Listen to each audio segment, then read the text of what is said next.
Hi അസ്സലാമു അലൈക്കും. എന്തുണ്ട് വിശേഷം? എല്ലാവർക്കും സുഖം തന്നെയല്ലേ? അപ്പം ഞാനിന്നൊരു അടിപൊളി മീൻ ബിരിയാണീൻ്റെ റെസിപ്പി ആയിട്ടാട്ടോ വന്നിട്ടുള്ളത്. അയക്കുറ വെച്ചിട്ടാട്ടോ ഞാനിത് ഉണ്ടാക്കാൻ പോകുന്നത്. അപ്പോൾ നമുക്ക് വേഗം തന്നെ വീഡിയോയിലേക്ക് പോവാം. വീഡിയോയിലേക്ക് പോകുന്നതിന് മുമ്പ് നിങ്ങൾ ആദ്യമായിട്ടാണ് എൻ്റെ ചാനൽ കാണുന്നുണ്ടെങ്കിൽ പ്ലീസ് ഒന്ന് സബ്സ്ക്രൈബ് ചെയ്ത് സപ്പോർട്ട് ചെയ്യണേ. കൂടെ കുഞ്ഞ് ബെല്ലൈക്കണും കൂടെ ഓൾ എന്ന ഓപ്ഷനും കൂടെ കൊടുക്കാൻ മറക്കല്ലേ. അപ്പോൾ നമുക്ക് വേഗം തന്നെ വീഡിയോയിലേക്ക് പോവാം. അപ്പോൾ മീനിൽ തേക്കാനായിട്ട് ഒരു സിമ്പിളായിട്ടുള്ളൊരു മസാല ഉണ്ടാക്കണം. അതിന് വേണ്ടിയിട്ട് ഞാനൊരു 1.5 ടേബിൾ സ്പൂൺ മുളക് പൊടി എടുത്തിട്ടുണ്ട്. ഇത് നല്ല മുളക് പൊടിയാണ്, കാശ്മീരി മുളക് പൊടിയല്ല. അതിലേക്ക് ഞാനൊരു 1/4 ടേബിൾ സ്പൂൺ മഞ്ഞൾപ്പൊടിയും കൂടെ ചേർത്ത് കൊടുക്കുന്നുണ്ട്. ആവശ്യത്തിനുള്ള ഉപ്പും കൂടെ ചേർത്ത് കൊടുക്കുന്നുണ്ട്. ഇനി പുളിക്ക് വേണ്ടിയിട്ട് കുറച്ച് നാരങ്ങ നീരും കൂടെ ചേർത്ത് കൊടുക്കുന്നുള്ളൂ. ഒരുപാട് പുളിയാവണ്ട. ഇനി ഇതെല്ലാം കൂടെ കുറച്ച് വെള്ളം ഒഴിച്ചിട്ട് കലക്കിയെടുക്കുക. ഒരുപാട് കട്ടിക്ക് കലക്കിയെടുക്കാതെ അത്യാവശ്യം ലൂസിൽ തന്നെ കലക്കിയെടുക്കുക. അപ്പോൾ ഞാൻ കലക്കി എടുത്ത് വെച്ചിട്ടുണ്ട്. കൂട്ടത്തിൽ ഞാൻ കുറച്ച് കറിവേപ്പില കൊത്തി അരിഞ്ഞതും കൂടെ ഇട്ട് കൊടുക്കുന്നുണ്ട്. എന്നിട്ട് ഒന്നുകൂടെ നന്നായിട്ട് മിക്സ് ചെയ്ത് കൊടുക്കുക. ഇനി നമുക്കത് മീനിലേക്ക് തേച്ച് പിടിപ്പിക്കുക. ഞാനിവിടെ കിങ് ഫിഷാണ് എടുത്തിട്ടുള്ളത്, അയക്കൂറ. ഇത് 1 കിലോ ഉണ്ടാവും, പക്ഷേ ഇത് മുഴുവനായിട്ടും ഞാൻ മസാലയിലേക്ക് എടുക്കുന്നില്ല. ഇനി മീനിലേക്കൊക്കെ നമ്മൾ മാറ്റി വെച്ചിട്ടുള്ള മസാല തേച്ച് പിടിപ്പിക്കുക.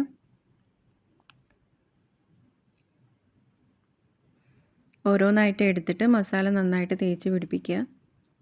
ഇത് 1 മണിക്കൂറെങ്കിലും വെക്കുന്നത് നന്നായിരിക്കും കേട്ടോ, മസാല ഒക്കെ മീനിൽ നന്നായി പിടിക്കാൻ വേണ്ടിയിട്ട്. ഇനിയിപ്പം ടൈമില്ലാത്തവരാണെങ്കിൽ ഒരു അരമണിക്കൂറെങ്കിലും ഫ്രിഡ്ജിൽ വെക്കാനായിട്ട് ശ്രമിക്കണേ.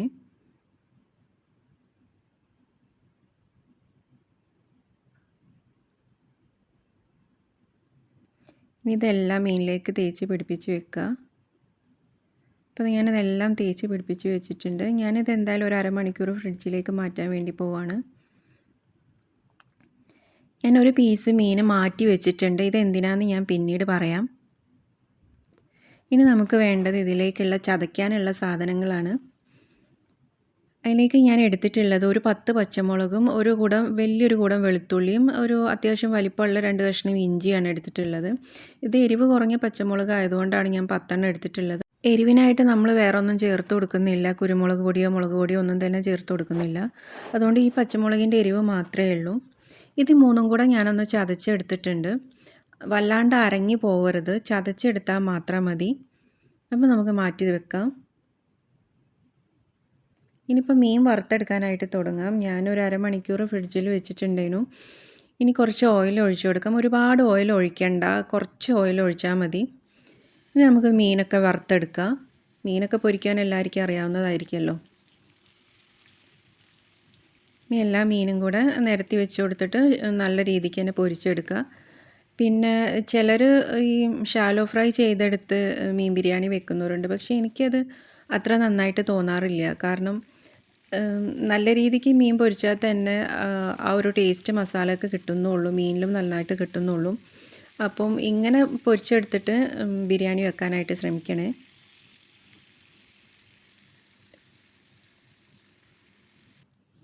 അപ്പോൾ അതാ മീനെല്ലാം നല്ലതായിട്ട് ഫ്രൈ ആയിട്ടുണ്ട്.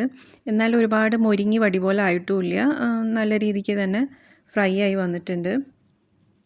ഇനി മീൻ കഷ്ണങ്ങളിലൊക്കെ പാനിൽ നിന്ന് ഞാൻ മാറ്റുന്നുണ്ട്.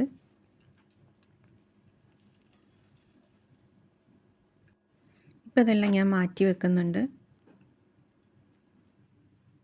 ഇനി നമുക്ക് മസാല ഉണ്ടാക്കാനായിട്ട് തുടങ്ങാം. അതിന് വേണ്ടി ഒരു പാൻ വെച്ചിട്ടുണ്ട്. അതിലേക്ക് 3 ടേബിൾ സ്പൂൺ ഓയിൽ ഒഴിച്ചു കൊടുത്തിട്ടുണ്ട്. ഇനി ഇതിലേക്ക് വേണ്ടത് ഞാനൊരു 4 വലിയ സവാളാണ് എടുത്തിരിക്കുന്നത്. അത് ഇതിലേക്ക് ഇട്ട് കൊടുക്കുക. അത്യാവശ്യം വലിയ സവാള കേട്ടോ ഞാൻ എടുത്തിരിക്കുന്നത്, നീളത്തിൽ കട്ടാക്കിയിട്ടുള്ളതാണ്. ആവശ്യത്തിനുള്ള ഉപ്പ് കൂടെ ചേർത്ത് കൊടുക്കുന്നുണ്ട്. ഇത് നന്നായിട്ട് വഴറ്റിയെടുക്കുക.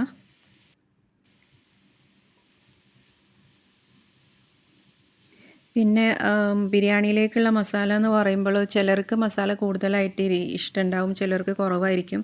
അപ്പോൾ അതിനനുസരിച്ച് നിങ്ങൾ ഉള്ളീൻ്റെ എണ്ണത്തിലൊക്കെ മാറ്റം വരുത്താൻ ശ്രമിക്കണം കേട്ടോ.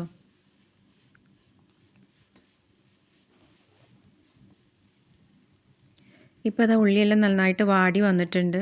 ഒരുപാട് ഗോൾഡ് കളർ ആവണ്ട, എന്നാൽ അത്യാവശ്യം ഗോൾഡ് ആവുകയും വേണം, ആ ഒരു രീതിയിലാണ് കേട്ടോ.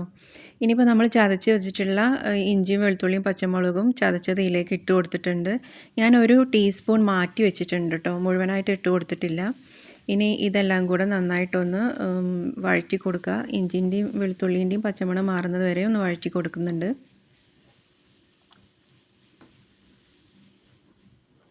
നന്നായിട്ട് പച്ചമണം മാറുന്നത് വരെ ഒന്ന് വാട്ടി കൊടുക്കുക.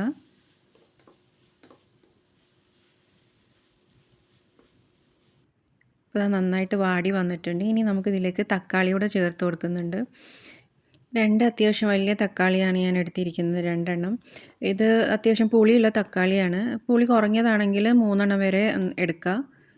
ഇനി നന്നായിട്ടൊന്ന് വഴറ്റി കൊടുക്കുക. തക്കാളിയൊക്കെ ഉടയുന്ന വരെ ഒന്ന് വഴറ്റി കൊടുക്കുന്നുണ്ട്. ഇപ്പോൾ തക്കാളിയൊക്കെ അത്യാവശ്യം വഴഞ്ഞു വന്നിട്ടുണ്ട്.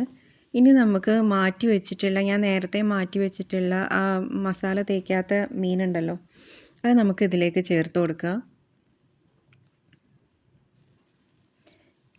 ഞാനൊരു 3 പീസ് ചെറിയ പീസ് മീൻ കഷ്ണങ്ങൾ ഇതിലേക്ക് ചേർത്ത് കൊടുക്കുന്നുണ്ട്. ബാക്കി ഒരു പീസ് ഞാൻ മാറ്റി വെക്കുന്നുണ്ട് കേട്ടോ. ഈ മീൻ കഷ്ണങ്ങളൊക്കെ ഈ മസാലയിലേക്ക് നന്നായിട്ട് യോജിപ്പിച്ചെടുക്കുക. ഈ ഒരു ഭാഗങ്ങൾ സ്കിപ്പ് ചെയ്യാതെ ചെയ്യണേ. ഈ മീൻ കഷ്ണങ്ങൾ എന്തായാലും മസാലയിലേക്ക് ഇടണം. മുള്ളില്ലാത്ത പീസുകൾ വേണം ഇടാനായിട്ട്. കുട്ടികൾക്കൊക്കെ കൊടുക്കുന്നതാണെങ്കിൽ തീർച്ചയായിട്ടും മുള്ളില്ലാത്ത പീസ് ഇടണം. നന്നായിട്ട് തട്ടിപ്പൊത്തി വെച്ച് ഒന്ന് നമുക്ക് അടച്ച് വെച്ച് കൊടുക്കുക. ഇപ്പം നമുക്ക് ഒന്നുകൂടെ ഒന്ന് തുറന്ന് നോക്കാം മീൻ കഷ്ണങ്ങളൊക്കെ വെന്തോന്ന്.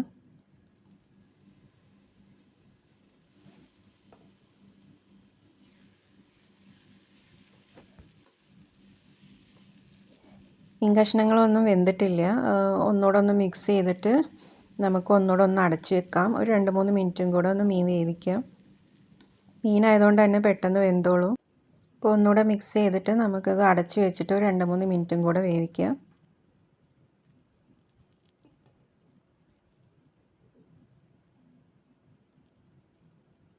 ഇനി നമുക്ക് മീൻ വെന്തോന്ന് ഒന്നുകൂടെ ഒന്ന് തുറന്ന് നോക്കാം. അത് മീൻ കഷ്ണങ്ങളൊക്കെ നന്നായിട്ട് ഉടഞ്ഞു വന്നിട്ടുണ്ട്, നന്നായിട്ട് വെന്ത് വന്നിട്ടുണ്ട്. നന്നായിട്ടൊന്ന് മിക്സ് ചെയ്ത് കൊടുക്കുക. ഇതിലേക്ക് കുറച്ച് നാരങ്ങ നീര് കൂടെ ഞാൻ ഒഴിക്കുന്നുണ്ട്. ഒരു 1/2 ടീസ്പൂണിൽ താഴെയാണ് ഞാൻ ഒഴിക്കുന്നത്. പുളി ചെക്ക് ചെയ്തിട്ട് വീണ്ടും നമുക്ക് ഒഴിച്ചു കൊടുക്കാം. നന്നായിട്ടൊന്ന് മിക്സ് ചെയ്യുക. കൂടെ ഞാൻ 1 ടീസ്പൂൺ തൈര് കൂടെ ചേർത്ത് കൊടുക്കുന്നുണ്ട്. എല്ലാം കൂടെ ഒന്ന് നന്നായിട്ടൊന്ന് യോജിപ്പിച്ച് കൊടുക്കുക. നിങ്ങളുടെ ഉപ്പ് പുളി എല്ലാം ഒന്ന് ചെക്ക് ചെയ്തിട്ട് അതിനനുസരിച്ച് വേണ്ടതൊക്കെ ഇട്ട് കൊടുക്കുക കേട്ടോ. ഇനി ഞാൻ ഇതിലേക്ക് പൊടികളായിട്ട് ചേർത്ത് കൊടുക്കുന്നത് 1/4 ടീസ്പൂൺ മഞ്ഞൾപ്പൊടിയും 1 ടീസ്പൂൺ മല്ലിപ്പൊടിയാണ് ചേർത്ത് കൊടുക്കുന്നത്. കൂടെ തന്നെ ഞാൻ 1/4 ടീസ്പൂൺ പെരിഞ്ജീരക പൊടിയും കൂടെ ചേർത്ത് കൊടുക്കുന്നുണ്ട്. പിന്നെ ഞാൻ ചേർത്ത് കൊടുക്കുന്നത് 1 ടീസ്പൂൺ ഗരം മസാല പൗഡറാണ്. ഇത് ഞാൻ വീട്ടിൽ തന്നെ പൊടിച്ചിട്ടുള്ള ഗരം മസാല പൗഡറാണ്. ഇതെല്ലാം കൂടെ നന്നായിട്ട് മിക്സ് ചെയ്യുക. ഞാൻ ഗരം മസാല മാത്രം ഇട്ടിട്ട് ബിരിയാണി വെച്ച് നോക്കിയിട്ടുണ്ട് കേട്ടോ, പക്ഷേ എനിക്കത് അത്ര ഇഷ്ടപ്പെട്ടിട്ടില്ല. നിങ്ങൾക്ക് ഇത് നിങ്ങളൊന്ന് ട്രൈ ആക്കി നോക്കണം ഇങ്ങനെ പൊടികൾ ഇട്ടിട്ട്. എന്നാൽ ഒരുപാട് പൊടികൾ ഉണ്ടാവാനും പാടില്ല. വളരെ കുറച്ച് മാത്രം ചേർത്തിട്ട് ഇങ്ങനെ ഒന്ന് നിങ്ങൾ തയ്യാറാക്കി നോക്കണം കേട്ടോ. ഭയങ്കര ടേസ്റ്റാണ്. ഇനി ഞാൻ പുളി ചെക്ക് ചെയ്ത് നോക്കിയപ്പോൾ കുറച്ച് പുളി കുറവായിട്ട് തോന്നി. അതുകൊണ്ട് ഞാൻ കുറച്ചുകൂടെ നാരങ്ങ പിഴിഞ്ഞ് ഒഴിക്കുന്നുണ്ട്. എല്ലാം കൂടെ ഒന്ന് നന്നായിട്ട് മിക്സ് ചെയ്ത് കൊടുക്കുക. കൂടെ തന്നെ ഞാൻ കുറച്ച് മല്ലിയില കൂടെ ചേർത്ത് കൊടുക്കുന്നുണ്ട്. ഇതിലേക്ക് പുതിനയില വളരെ കുറച്ച് ചേർത്താൽ മതി കേട്ടോ. ഇട്ടിട്ടില്ലെങ്കിൽ വലിയ കുഴപ്പമൊന്നുമില്ല. പക്ഷേ ഒരു പേരിന് വേണമെങ്കിൽ കുറച്ച് ചേർത്ത് കൊടുക്കാം. പുതിനയില കൂടി പോവാതെ നോക്കണം. ഇനി കുറച്ച് കറിവേപ്പിലയും കൂടെ ചേർത്ത് കൊടുക്കുക. ഇത് ഓപ്ഷണലാണ്. നിങ്ങൾ വേണമെന്നുണ്ടെങ്കിൽ ചേർത്ത് കൊടുത്താൽ മതി. ഇട്ടില്ല എന്ന് കരുതിയിട്ട് ഒരു കുഴപ്പമില്ല. ഇനി എല്ലാം കൂടെ നന്നായിട്ട് മിക്സ് ചെയ്ത് കൊടുക്കുക.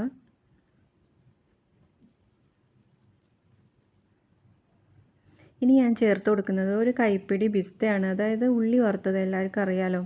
ഈ ഉള്ളി വറുത്തതും കൂടെ ചേർത്ത് കൊടുക്കണം. ഇത് നിങ്ങൾ സ്കിപ്പ് ചെയ്യാനേ പാടില്ല, കാരണം ഇത് നല്ല ടേസ്റ്റാണ് ഇങ്ങനെ ചേർത്ത് കൊടുക്കുന്നത്. എന്നാൽ ഒരുപാട് ചേർത്ത് കൊടുക്കുകയും വേണ്ട, ഈ ഒരു അളവിലൊക്കെ ചേർത്ത് കൊടുത്താൽ മതി. അപ്പോൾ ഇതുകൂടെ ചേർത്ത് കൊടുത്തിട്ട് നന്നായിട്ടൊന്ന് മിക്സ് ചെയ്തെടുക്കുക. ഇനി ഞാൻ ഇതിലേക്ക് മീൻ കഷ്ണങ്ങൾ വെച്ച് കൊടുക്കുന്നുണ്ട്. അതിന് മുന്നായിട്ട് നിങ്ങൾക്ക് അടി പിടിക്കുമെന്നുള്ള ഒരു പേടി വരികയാണെങ്കിൽ ആദ്യം തന്നെ ഇതിൽ അര ഗ്ലാസ് ചൂടുവെള്ളം ഒഴിച്ചിട്ട് മസാലയിൽ മിക്സ് ചെയ്തതിന് ശേഷം മാത്രമേ മീൻ കഷ്ണങ്ങൾ ഇട്ട് കൊടുത്താൽ മതി.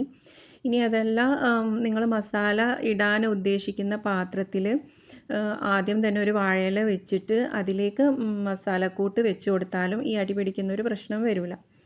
അപ്പോൾ നിങ്ങൾ അതൊന്ന് ശ്രദ്ധിച്ചിട്ട് ചെയ്യണേ. ഇനി ഈ മീൻ കഷ്ണങ്ങളിലേക്കൊക്കെ ഈ മസാല പൊതിയുന്ന വരെ നമുക്കൊന്ന് മിക്സ് ചെയ്തെടുക്കുക. 2-3 മിനിറ്റ് ഒന്ന് അടുപ്പിൽ വെച്ചിട്ട് അടച്ചു വെച്ചിട്ട് ഇത് മാറ്റി വെക്കുക. ഇനി നമുക്ക് ചോറുണ്ടാക്കാനായിട്ട് തുടങ്ങാം. ഞാനൊരു പാൻ വെച്ചിട്ടുണ്ട്. അതിലേക്ക് 3 ടേബിൾ സ്പൂൺ ഓയിൽ ഒഴിച്ചു കൊടുത്തിട്ടുണ്ട്. ഓയിലിൻ്റെ അളവൊക്കെ ഓരോരുത്തരുടെ ഇഷ്ടത്തിനനുസരിച്ച് മാറ്റം വരുത്തണേ. ഞാനൊരു ടീസ്പൂൺ നെയ്യും കൂടെ ചേർത്ത് കൊടുക്കുന്നുണ്ട്. 6 kg നെയ്യാണ് ഞാൻ ചേർത്ത് കൊടുത്തിട്ടുള്ളത്. ഡാൽഡ ഇഷ്ടപ്പെടുന്നവർക്ക് അങ്ങനെ വേണമെങ്കിൽ ചേർത്ത് കൊടുക്കാം. ഞാനൊരു സവാള ഇതിലേക്ക് ഇട്ട് കൊടുക്കുന്നുണ്ട് വറുത്തെടുക്കാനായിട്ട്. ഉള്ളി പൊരിച്ചെടുക്കാനൊക്കെ എല്ലാവർക്കും അറിയാവുന്നതായിരിക്കുമല്ലോ. അപ്പോൾ ഇത് നല്ല ഗോൾഡ് കളർ ആവുന്നത് വരെ പൊരിച്ചെടുക്കുക. ഇപ്പോൾ അത് ഞാൻ വറുത്ത് കോരുന്നുണ്ട്. കൂട്ടത്തിൽ ഞാൻ കുറച്ച് അണ്ടിപ്പരിപ്പും കിസ്മിസും കൂടെ വറുത്തെടുക്കുന്നുണ്ട്.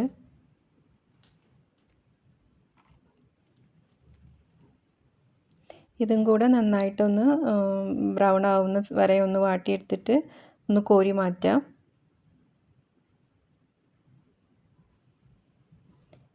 ഇനി ഞാൻ ചോറിലേക്ക് വേണ്ടിയിട്ടുള്ള സ്പൈസസ് ആണ് ഇട്ട് കൊടുക്കുന്നത്. 2 കഷ്ണം പട്ട, 5 ഏലക്കായ്, ഒരു 4 ഗ്രാമ്പു വരെ ഇട്ട് കൊടുത്തിട്ടുണ്ട്. ഇതിലേക്ക് നിങ്ങൾക്ക് വേണമെങ്കിൽ ഒരു 1/4 ടീസ്പൂൺ പെരിഞ്ജീരകം, ഒരു ബേ ലീഫൊക്കെ ഇട്ട് കൊടുക്കാം. അതൊക്കെ ഓരോരുത്തരുടെ ഇഷ്ടത്തിനനുസരിച്ച് ചെയ്യുക. ഞാനിതിൽ പകുതി സവാളയും കൂടെ ഇട്ട് കൊടുത്തിട്ടൊന്ന് വാട്ടിയെടുക്കുന്നുണ്ട്. ജസ്റ്റ് ഒന്ന് വാട്ടിയെടുത്താൽ മാത്രം മതി, ബ്രൗൺ ആയി പോവരുത്. ഇനി ഇതിലേക്ക് ഞാൻ അളന്ന് വെച്ചിട്ടുള്ള വെള്ളം കൂടി ഒഴിക്കുന്നുണ്ട്.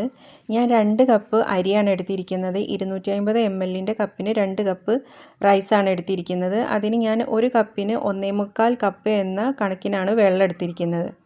ഓരോരുത്തരുടെ അരിക്ക് അനുസരിച്ച് അങ്ങോട്ടും ഇങ്ങോട്ടും വെള്ളത്തിനൊക്കെ മാറ്റം വരുത്തണം. ഞാനിനി മാറ്റി വെച്ചിട്ടുള്ള 1 ടീസ്പൂൺ ഇഞ്ചിയും വെളുത്തുള്ളിയും പച്ചമുളക് ചതച്ചത് കൂടി ഈ വെള്ളത്തിലേക്ക് ചേർത്ത് കൊടുക്കുന്നുണ്ട്. ആവശ്യത്തിനുള്ള ഉപ്പും കൂടെ ചേർത്ത് കൊടുക്കുക. ഇനി ഞാൻ നേരത്തെ മാറ്റി വെച്ചിട്ടുള്ള ഒരു മീൻ കഷ്ണം ഉണ്ടല്ലോ, അതുകൂടെ ഞാൻ ഇതിലേക്ക് ചേർത്ത് കൊടുക്കുന്നുണ്ട്. ഇതും നിങ്ങൾ സ്കിപ്പ് ചെയ്യാതെ ചെയ്യണം. നല്ല ടേസ്റ്റാണ്. മീനിൻ്റെ ഫ്ലേവറൊക്കെ ചോറിലേക്ക് നന്നായിട്ട് കിട്ടും. അപ്പോൾ ഇതുകൂടെ മറക്കാതെ ചെയ്യണേ. ഇനി നന്നായിട്ട് വെള്ളം വെട്ടി തിളയ്ക്കുന്ന വരെ വെയിറ്റ് ആക്കുക. നമുക്ക് അരി ഇട്ട് കൊടുക്കുക.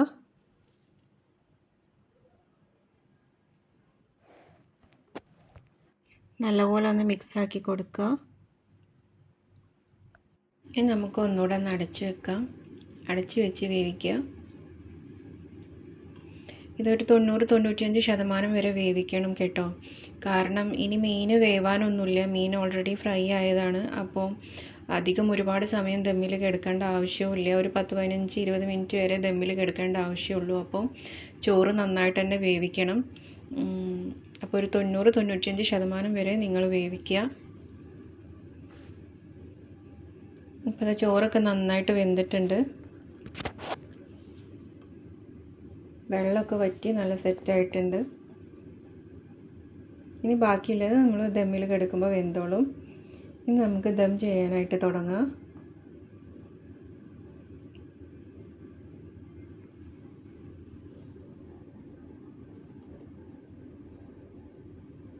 ഇനി ദം ചെയ്യാനായിട്ട് തുടങ്ങാം. മീനിൻ്റെ മുകളിലേക്ക് കുറേശ്ശെ ചോറിട്ട് കൊടുക്കുക. പകുതി വരെ റൈസ് ഇട്ട് കൊടുക്കുക. അതിൻ്റെ മുകളിലാണ് പിന്നെ നമ്മൾ അണ്ടി മുന്തിരിയൊക്കെ ഇട്ട് കൊടുക്കുന്നത്. ചില ഭാഗങ്ങളിലൊക്കെ മിക്സ് ആയിട്ടാണ് ലെയർ ചെയ്യുക. അതൊക്കെ ഓരോരുത്തരുടെ ഇഷ്ടത്തിനനുസരിച്ച് ലെയർ ചെയ്യുക. ഇനി ഇതിൻ്റെ മുകളിലേക്ക് കുറച്ച് മല്ലിയിലയും പുതിനയിലയും കുറച്ച് അണ്ടിപ്പരിപ്പും മുന്തിരിയും ഉള്ളി വറുത്തെടുത്തതും എല്ലാം ഇട്ട് കൊടുക്കുന്നുണ്ട്. പിന്നെ കുറച്ച് ഗരം മസാല കൂടെ വിതറി കൊടുക്കുക.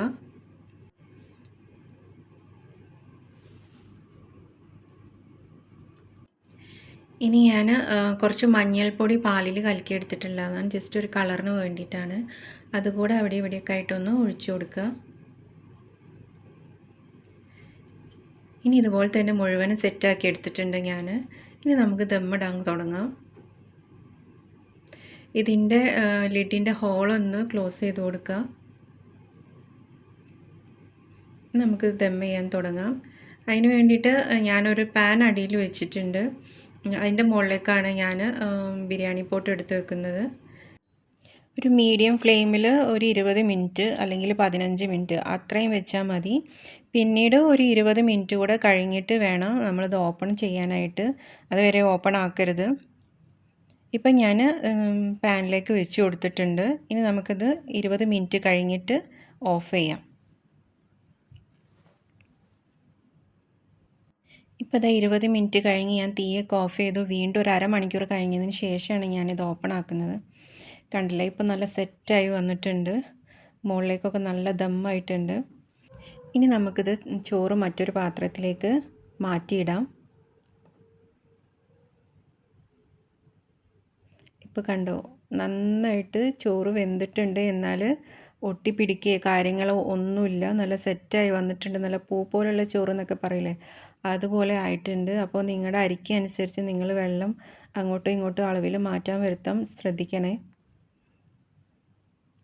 അപ്പോൾ നിങ്ങളൊരു തവണയെങ്കിലും ഇതുപോലെ ട്രൈ ചെയ്ത് നോക്കിയിട്ടില്ലെങ്കിൽ ഇതുപോലെ ഒന്ന് ട്രൈ ചെയ്ത് നോക്കണം. അത്രയ്ക്ക് ടേസ്റ്റാണ്, നല്ല ടേസ്റ്റാണ്. അപ്പം ഏത് ഫിഷ് വേണമെങ്കിലും വെച്ച് ചെയ്യാം. പക്ഷേ ഈ കിങ് ഫിഷ്, ആവോലി ഇതൊക്കെ വെച്ച് ചെയ്യുമ്പോൾ ഒരു പ്രത്യേക ടേസ്റ്റാണ്. ഈ ആവോലി വെച്ച് ചെയ്യുമ്പോൾ ഒന്നുകൂടെ ഭയങ്കര ടേസ്റ്റാണ്. അപ്പോൾ നിങ്ങളെല്ലാവരും ഇതുപോലെ തന്നെ തയ്യാറാക്കി നോക്കണം. പിന്നാണെങ്കിൽ ഈ ഫിഷ് ഞാൻ ഇത്രയും വലിയ സൈസാക്കിയത് ഇവിടെ ഒരു ഗസ്റ്റ് ഉള്ളത് കൊണ്ട് മാത്രമാണ്. വീട്ടിൽ നമ്മൾക്ക് കഴിക്കാൻ വേണ്ടി ഉണ്ടാക്കുമ്പോൾ ഇത്ര വലിയ പീസാക്കണമെന്ന് ഒരു നിർബന്ധവും ഇല്ല. ചെറിയ ചെറിയ പീസാക്കുന്നതായിരിക്കും ഒന്നുകൂടെ ബെറ്റർ. അതുകൊണ്ട് നിങ്ങൾ അതിലൊക്കെ ഒന്ന് നന്നായിട്ടൊന്ന് മാറ്റം വരുത്തുക. അപ്പോൾ ഇങ്ങനെയാണ് നമ്മളോടൊക്കെ വിളമ്പുന്ന ഒരു രീതി. മസാല അടിയിലും മുകളിൽ ചോറുമായിട്ട് ഇത് എല്ലാം കൂടെ മിക്സ് ചെയ്ത് കഴിക്കുമ്പോഴാണ് ഒരു നല്ല ടേസ്റ്റ് ഉണ്ടാവുക. അപ്പോൾ നിങ്ങൾക്ക് എല്ലാവർക്കും എൻ്റെ വീഡിയോ ഇഷ്ടമായെന്ന് കരുതുന്നു. അപ്പോൾ ഇഷ്ടമാവുകയാണെങ്കിൽ എല്ലാവരും ഇതൊന്ന് ട്രൈ ആക്കി നോക്കണം. കൂടെ എന്നെ ഒന്ന് സബ്സ്ക്രൈബ് ചെയ്ത് സപ്പോർട്ട് ചെയ്യാനും മറക്കരുത്. ആ കുഞ്ഞ് ബെല്ലൈക്കണും കൂടെ ഒന്ന് ഓൾ എന്ന ഓപ്ഷനും കൂടെ കൊടുക്കാൻ വേണ്ടി ശ്രമിക്കണം. അപ്പോൾ മറ്റൊരു വീഡിയോയിലൂടെ കാണുന്നത് വരെ താങ്ക് യു.